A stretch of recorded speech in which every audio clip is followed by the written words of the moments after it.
Queridos irmãos, abramos nossas Bíblias no Evangelho de Mateus, no capítulo 26.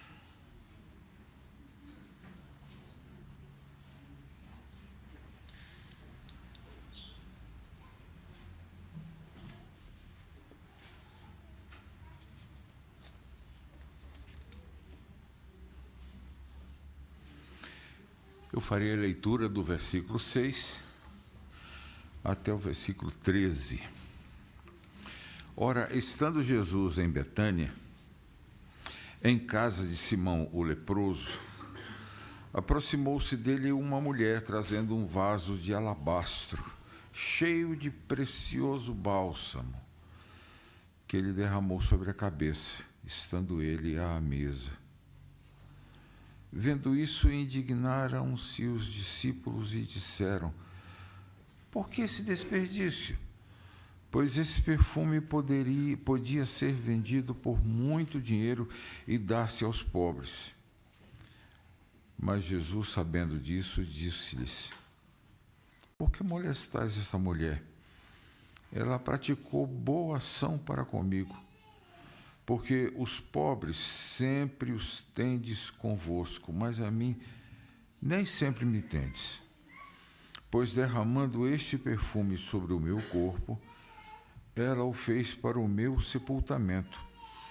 Em verdade vos digo, onde for pregado em todo o mundo este evangelho, será também contado o que ela fez para a memória sua. Antes de entrar propriamente no texto, só algumas observações que devem ser examinadas se você quiser crescer mais com esse relato. Primeiro, isso aconteceu em Betânia, na casa de Simão o leproso. O relato de João não diz a casa, mas o relato de João identifica essa Maria como a irmã de Lázaro. É muito interessante nós vermos que os evangelhos sinóticos, Mateus, Marcos e Lucas, os evangelhos que têm o mesmo ponto de vista, foram escritos lá pelo ano 60, antes do ano 70. E João foi escrito perto do ano 100. Ora, João tem liberdade de colocar o nome de todas as pessoas que provavelmente já estavam mortas. Por exemplo, é por João que nós sabemos que foi Pedro quem puxou a espada e decepou a orelha de Malco. Se um dos sinóticos tivesse escrito que tinha sido Pedro, certamente Pedro estava preso. Então foi guardado esse segredo durante muito tempo. Como assim também eu suponho, é a minha suposição, que se gravou o nome, guardou o nome de Maria, pela promessa do versículo 13. Em verdade vos digo, onde for pregado em todo o mundo este evangelho, também será contado o que ela fez para a memória sua. Nós não temos essa promessa em lugar nenhum das Sagradas Escrituras. Ninguém recebe um elogio tão impressionante como esse. Outra coisa, não estou descartando o relato de João. Eu acho que ele é complementar a esse relato aqui. Nesse aqui a gente sente o sabor da narrativa. Veja, logo no começo, estando Jesus em Betânia, em casa de Simão o leproso. O leproso não tinha casa, ele era excluído da sociedade. Dá-se a impressão que esse Simão aqui ganhou o apelido de Simão o leproso, porque ele foi curado por Jesus e voltou a morar com sua família, e todas as vezes que iam se referir a ele, diziam: Simão, que Simão? O leproso. Vocês se lembram daquele livro, eu esqueço o título dele agora, mas ele narra a história do seu Alfredo. que a roça dele levou uma tempestade muito grande, o rio transbordou, a água avançou sobre a casa, ele foi levado na correnteza e sumiu. Então, quando se referiam a ele, que tinha outro Alfredo lá, sempre chamavam de Alfredo Afogado. Depois de uns 4, 5 anos, ele voltou. Ele tinha parar em outra cidade, perdeu a memória, ficou na casa de alguém, aí, depois de uns 4, 5 anos, voltou.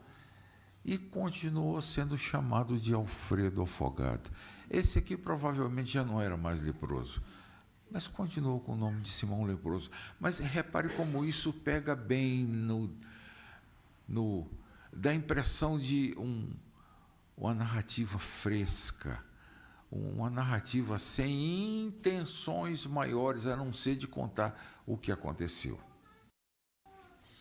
Meus irmãos, eu vou dividir em 2 partes a exposição desse texto. Primeiro, o ato de Maria, depois a reação de Judas e depois o que nós podemos tirar de aplicação para nós. Primeira parte, o ato de Maria. É um ato de adoração. Ungir alguém era parte do métier social. Uma pessoa que recebia um convidado deveria abrir a porta da casa para ele, todas as portas. Aliás, todos os cômodos deveriam ficar abertos para ele não se sentir tolhido. Deveria ser recebido à entrada, e a entrada não significa a porta. Em Jerusalém, geralmente, as portas da sala davam para a rua. Mas casas mais abastadas tinham um recuo, onde ficava um postigo no portão e um pequeno jardim até chegar em casa. Lembram-se de Pedro, na casa da mãe de João Marcos? Rod foi abrir o portão e voltou correndo, alegre, dizendo que Pedro estava lá, e eles não acreditaram. Pois bem, nós não sabemos que tipo de casa era essa, mas receber alguém com unção não era nada religioso, era uma coisa que eles gostavam. E, meus irmãos,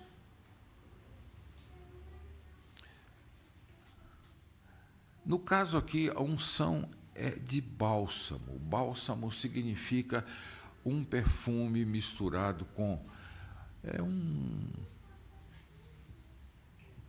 um líquido mais espesso, de modo que aquilo não fosse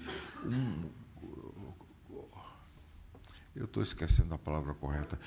É como se fosse uma mistura oleosa que se derramava sobre a cabeça da pessoa. Unguento é uma palavra que vem de ungir. A raiz de unguento é ungir. Mas o que eu quero chamar a atenção é que não era um azeite simples que qualquer pessoa podia fazer no fundo do quintal, pegando as azeitonas e quebrando os seus caroços, as suas... Transformar... Aqui é uma coisa mais trabalhada. Aqui envolve azeite, sim, mas envolve outras coisas para formar o que é chamado no texto de bálsamo. Como é que eles faziam isso? Geralmente com canela. Misturavam canela, misturavam o cravo da Índia, misturavam outras ervas aromáticas e aquilo servia de unguento para colocar nas pessoas. Não tinha a menor conotação religiosa. Os historiadores estão divididos sobre por que os judeus gostavam tanto de lambuzar a cabeça. Lembrem-se que na expressão religiosa, o Salmo diz que desce do cabelo até a barba de Arão.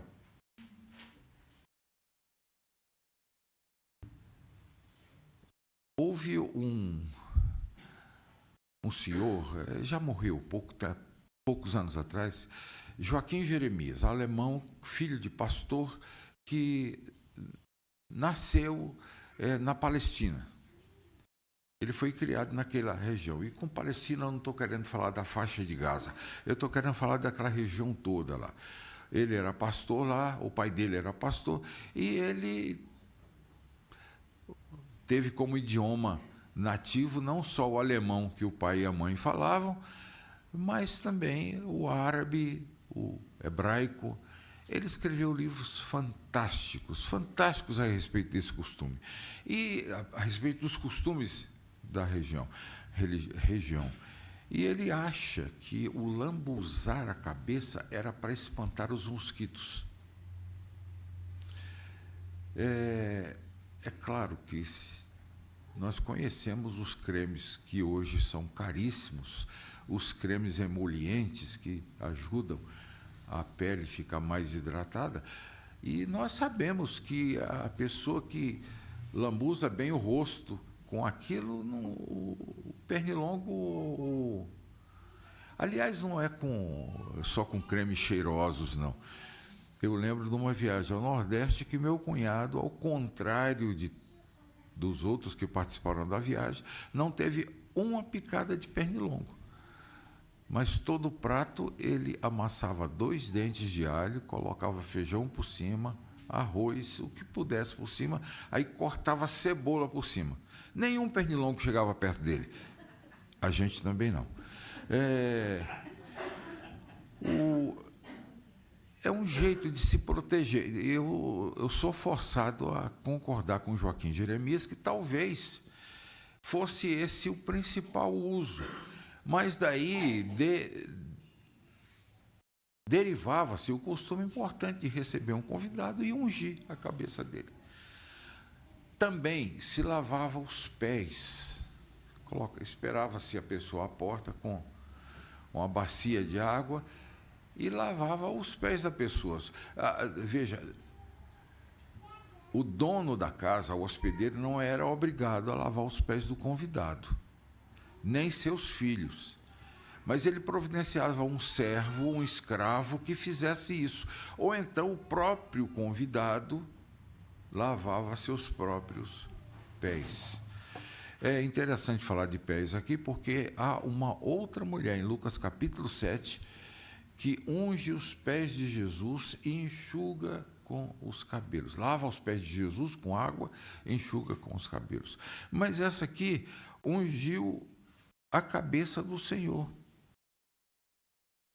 E o Senhor gostou. O mais interessante é isso, o Senhor gostou, o Senhor elogiou a atuação dela. Mas os discípulos do Senhor, os alunos do Senhor, reclamaram. Por que esse desperdício? Meus irmãos, em 40 anos de pastorado, eu já descobri muita gente que fala de desperdício. Por que esse desperdício na igreja?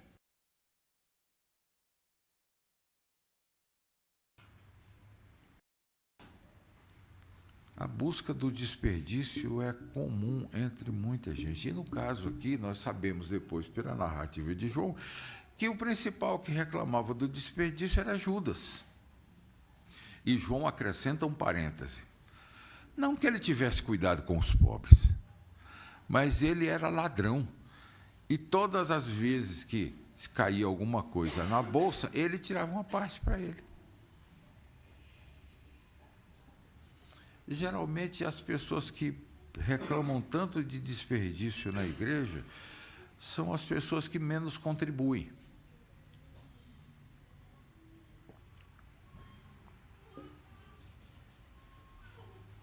Judas não tinha cuidado com os pobres. Ele era ladrão. Um tesoureiro ladrão. É como colocar a raposa para cuidar do galinheiro.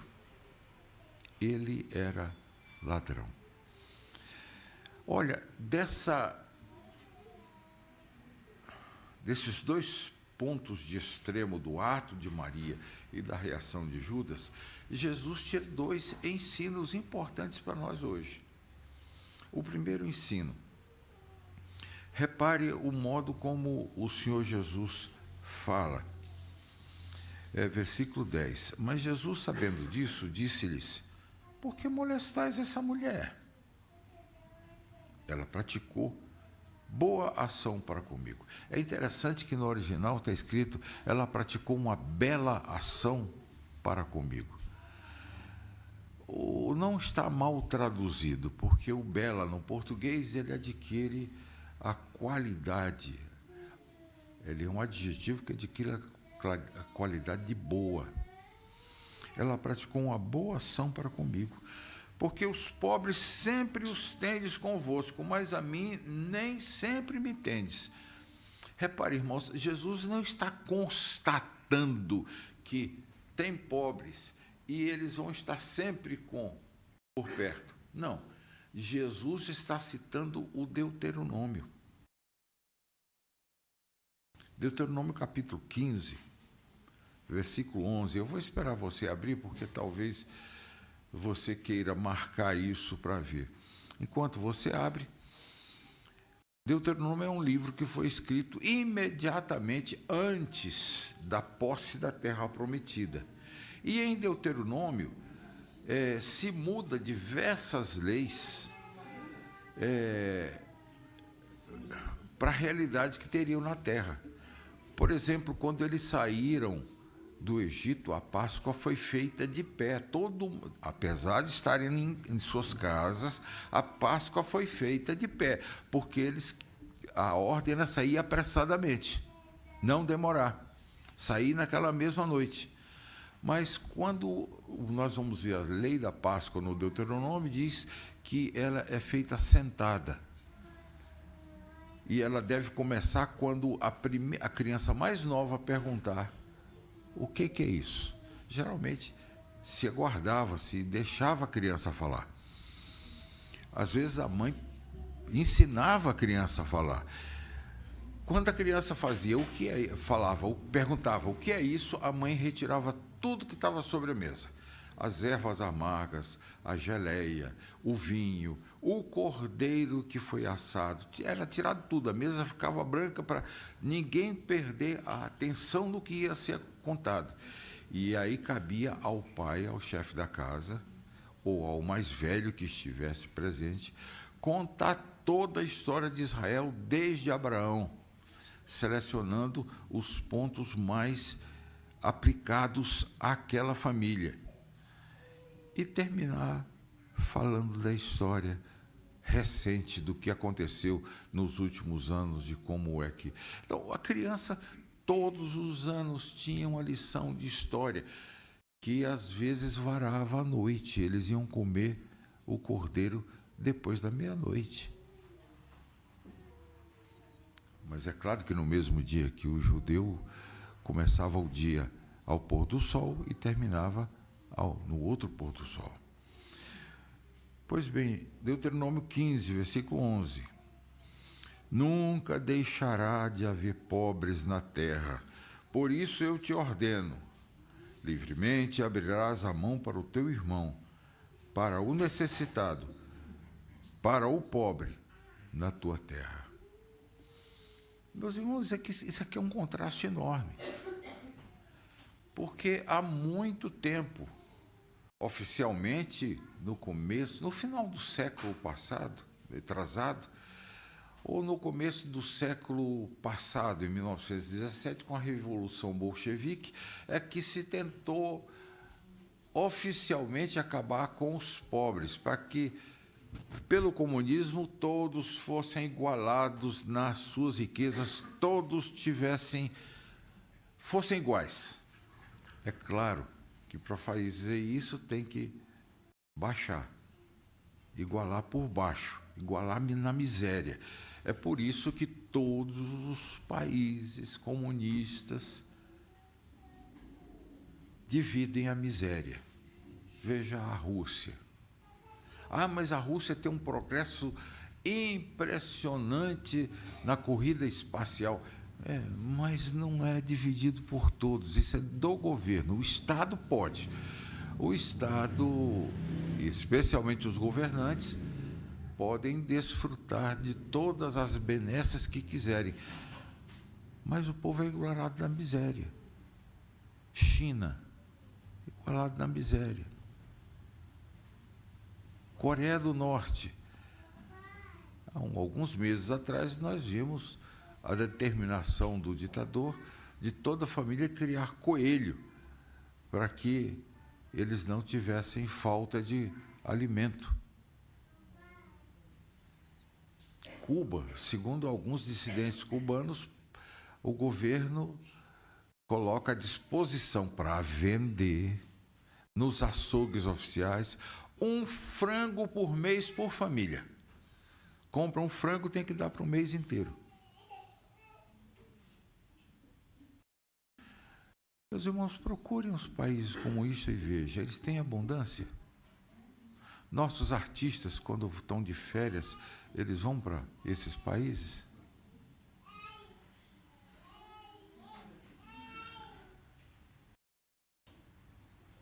Veja, haver pobres numa sociedade não é que a sociedade cuide mal uns dos outros. Pode ser que cuide mal mesmo uns dos outros. Pode ser que nós, que temos irmãos, cuidemos mal de nossos irmãos. Mas é determinação de Deus.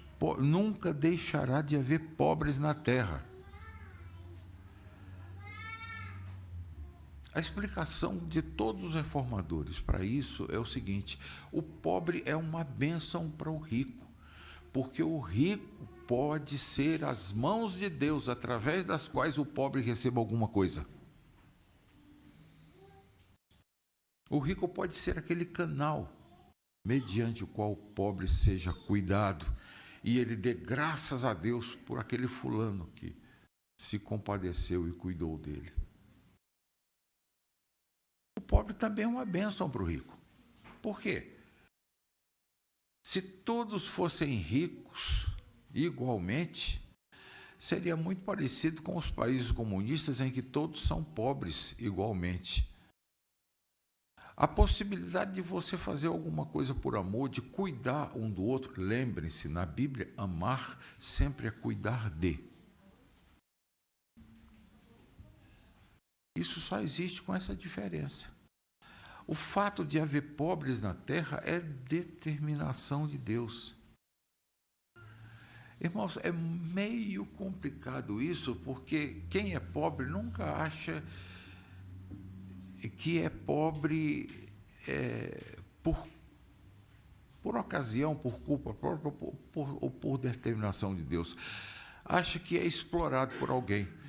Desde que chegou o comunismo, a ideia que se espalhou é que quando uma pessoa tem riquezas demais e outra tem riqueza de menos, é que aquele que tem de riqueza de menos, a riqueza dele foi para o que tem de mais. Para o comunismo, a igualdade é sempre soma zero.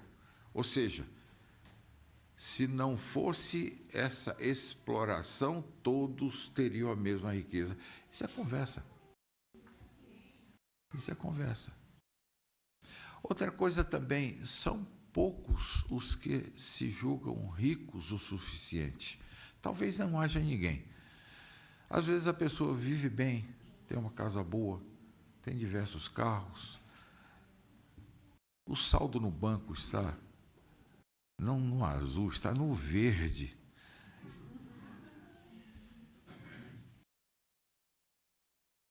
Ele tem o suficiente que possa ajudar o seu irmão, mas às vezes ele olha para o irmão e aquele é um preguiçoso. Pode ser que seja um preguiçoso, mas a falta do cuidado com o irmão é uma coisa que não deveria ser nomeada entre nós. Nós todos deveríamos cuidar dos nossos irmãos que passam por dificuldades. Meus irmãos, você já parou para pensar? Muitos fazem disso a missão da igreja. Eu vivi numa época em que se dizia a missão da igreja é ajudar os pobres. Eu conheço uma quantidade enorme de hinos que eu não coloco para cantar aqui exatamente porque enfatiza isso, e essa não é a missão da igreja. Ultimamente mudou um pouquinho e alguns dizem, não, a missão da igreja é evangelizar. Quando evangeliza, está cumprindo a missão, a igreja está cumprindo a missão. Também não é. A missão da igreja é o que Maria fez. Adorar. Adorar o Senhor. Derramar óleo precioso sobre o Senhor. Essa adoração é a adoração que é tão agradável ao Senhor, que Ele chega a elogiar, e mais do que elogiar, Ele chega a dizer que o mundo saberá que ela fez. E isso será para a memória sua. Então, nós temos em 2 pontos aqui. Um, com cuidado com os pobres, mas ele, na realidade, não tinha muito cuidado com os pobres. Mas vamos admitir que haja gente sincera, cuidando dos pobres. Meus irmãos, eu dou um testemunho de 40 anos que eu conheci a Igreja Metodista. A Igreja Metodista praticamente implodiu. Ela se dedicou tanto a cuidar dos pobres que ela se esvaziou. Isabela Hendricks, aqui, um senhor colégio, há alguns anos atrás, eles ofereceram para a Igreja Presbiteriana do Brasil todos os imóveis do Isabela Hendricks. Deveria ser o Mackenzie Belo Horizonte. Só que na hora de comprar, a igreja descobriu, a Igreja Presbiteriana descobriu, que o passivo trabalhista era maior do que o valor dos imóveis. Faliu. Faliu. Essas 2 partes, cuidar dos pobres e adorar a Deus, são parte. Adorar a Deus é a missão da igreja. Cuidar dos pobres é parte da missão, mas não é a principal, é uma espécie de submissão. Ela fica debaixo da missão principal. É importante. Se deve ser feito. Veja, Jesus não condenou, mas Jesus deixou muito claro que a maior importância seria da adoração. Como é que nós adoramos a Deus? Com os sobejos? Sobrou um pouquinho do salário, eu vou entregar na igreja. Meus irmãos, eu não quero ofender ninguém, absolutamente ninguém, e eu tenho que tomar cuidado porque isso está sendo transmitido pela internet e eu não quero identificar as pessoas às quais eu vou me referir. Mas eu já vi muita gente chegar na igreja e dizer, pastor, eu tenho isso aqui, às vezes um sofá, às vezes um armário, às vezes alguma coisa, eu tenho isso aqui, eu estou trocando por um novo, mas está bom, eu trouxe aqui para a igreja aproveitar. Isso é dar o sobejo. Fui pastor de uma igreja nos anos 90. Naquele tempo havia escola de datilografia. Não sei se alguém aqui pegou essa época. A escola de datilografia era você aprendia a datilografar textos. Com a chegada do computador, todas as escolas de datilografia que não faliram se transformaram em escola de digitação. Aí você aprendia a mexer um pouco de computador, era um pouco mais complicado. Mas o que fazer com tantas máquinas? Dessa igreja que eu pastoreei nos anos 90, uma senhora resolveu dar todas as máquinas que ela tinha, umas 50, para a igreja. O que a igreja vai fazer com 50 máquinas de datilografia? Sendo que pelo menos umas 30 estavam quebradas, sem teclas. Algumas não tinham nem enrolo. Eu e os diáconos da igreja gastamos um sábado inteiro para tirar todas as máquinas e outras coisas que se acumulou em uma sala para poder usar aquela sala como uma sala de escola dominical. Meu irmão, eu vivi até os 14 anos em campos missionários.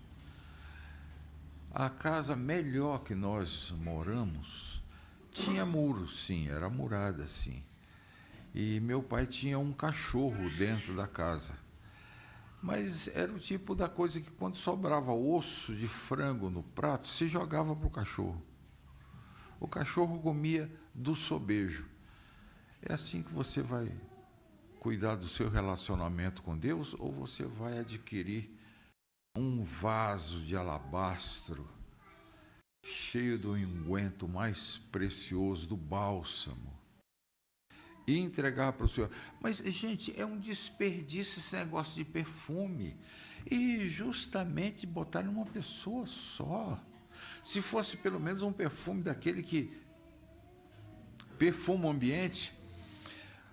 Hoje nós somos tão cuidadosos que às vezes colocamos um perfumezinho no banheiro, mas você aperta assim, ele dá um esguicho, um spray, perfuma o banheiro, depois de precisar disso. Mas os orientais não, os orientais deixavam alguma coisa queimando com perfume, às vezes incenso. Eu não gosto de cheiro de incenso, mas tem quem goste. Tem quem goste.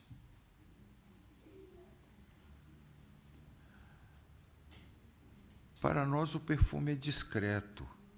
Quando alguém coloca muito perfume, a gente já duvida que a pessoa está ficando idoso e perdendo a capacidade de sentir cheiros. Por isso, coloca muito perfume. E o mais cuidadoso, o mais amigo, chega lá: fulano, você está passando muito perfume. Mas o oriental não era assim, ele se lambuzava de perfume. Ele gostava de sentir cheiros. Ele gostava de...